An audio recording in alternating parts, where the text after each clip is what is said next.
Seated on the hood of a touring car, the Prime Minister goes on a tonic tour of the bombed areas of Birkenhead, Liverpool and Manchester. Mr. Churchill not only receives a tonic from the courageous Lancastrians, as he said in his broadcast, but he himself acts like a tonic to the stout-hearted people in the front line. There's a dramatic moment when our fighting skipper signs the mayoral visitors' book on a kitchen table salved from the debris of a bombed house. Right, so there is a real view of Liverpool, Ted. And 1,000 memories in my mind right now. Incredible, absolutely incredible. When I'm able to recall the one night in particular, I'd come to stay with Peter, my friend who'd moved from the council estate down here to Egremont. And it was becoming a regular thing for me to see him and sleep over. So Peter was your friend? Peter was my absolute bosom friend. And you were quite young then? What age would you say? I was only 14, 16, that age. And the bombing had started? Oh yeah, the bombing, we were used to the bombing, but the nights we're talking about now that I can't get out of my mind is we called it like the 7-day Blitz. It was the Blitz, yeah. And my godfathers, I really can't describe it except to say that looking from where he was in the top flat of a 3-storey tenement up there. And this is Egremont, is that? This is Egremont, yeah. And we had a panoramic view to say the least. And the uncanny thing to me now is how bloody fearless we were. You know, a bomb could have hit the house we were viewed from. But somehow we just... You'd got the courage to sort of watch the Blitz. I think all I can say is we'd had that many raids before the Liverpool Blitz. And of course, I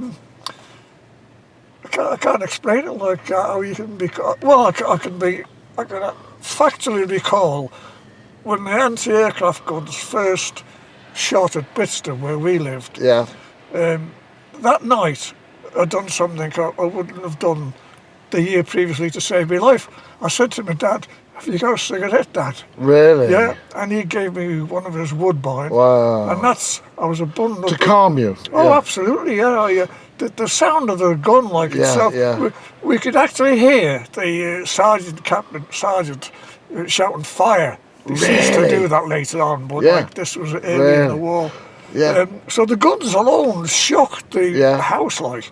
But then once the bombs started to drop, there was one drop just across from where my brother-in-law lived on the estate, and then there was several in the fields like.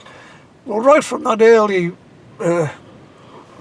lightweight bombing, I'll call it, Wallasey was catching many bombs aimed for the Birkenhead docks. That fell short, yeah. Yeah, they fell short, they fell in the river, they fell everywhere. Can you tell me, what did you see the night of the bombing? Can you explain what you saw? You were looking over Liverpool. Yeah, I can remember it. Yeah.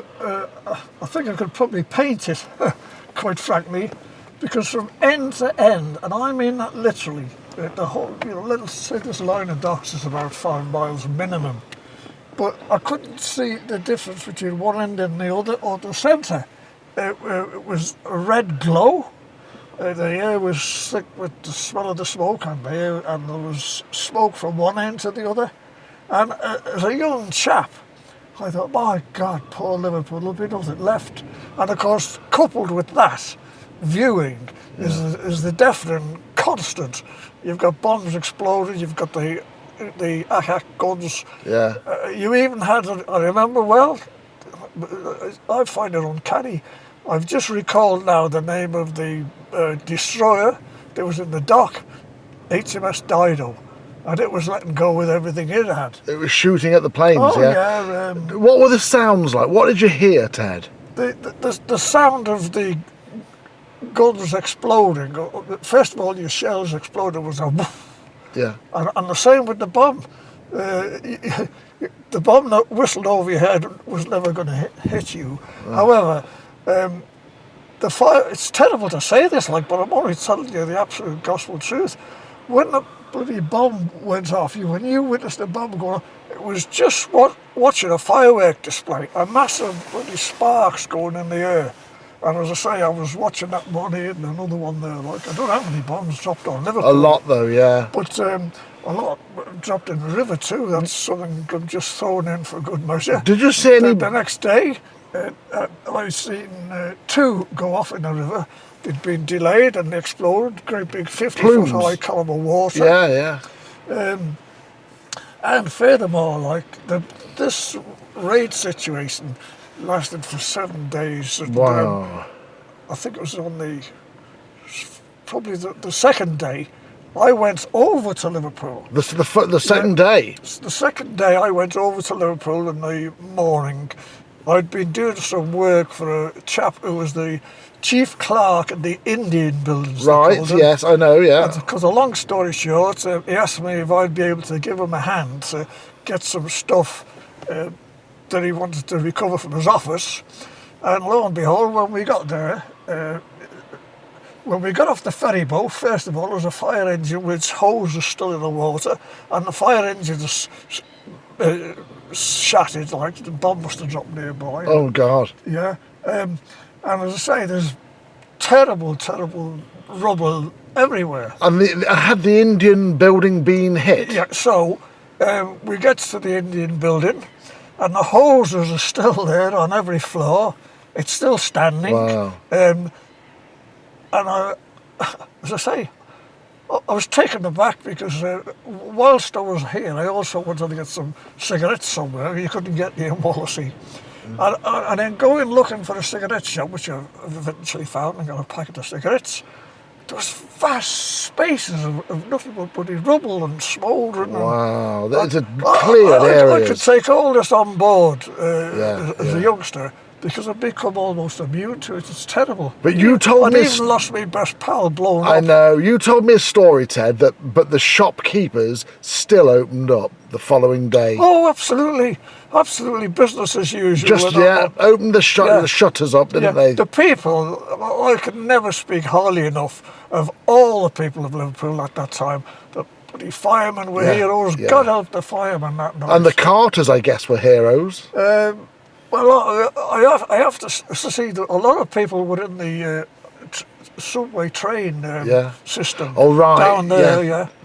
But no, it was devastation. But I have to say, I didn't come across anyone who was saying, "Oh my God, we should give in," or anything remotely like that. But the ferries still ran, didn't they? Ferries still ran. Bloody buses still ran. Yeah. Trams. There was a spirit like that. There's no doubt. In fact, like, you know, I'm not exaggerating if I say, but I don't mean for the dockers. This port, the ships, I counted 50 once. This port was just crammed with ships coming and going with war material, troop ships, the Yanks and everyone else like. But the dockers, they never let the country down. Right. And we've never given them enough credit. And one just back to the ferry boats. Yeah. One actually was sunk, wasn't it? Yes, Seacombe ferry. One got a direct hit. It was quite something to see. Just a funnel sticking out the water and smoke coming out. But at low tide, no, it was it'd been hit and sunk that night. Right. And it sat there for about 6 months before they raised it. Yeah, there was more important things to do than that. Wow. And they had other ferries. Yeah. Lovely. Well, thanks. Yeah, thanks for sharing with us again, Ted. And the sun is looking down on us, and that's absolutely fantastic. So we'll catch up on another occasion. Thanks again.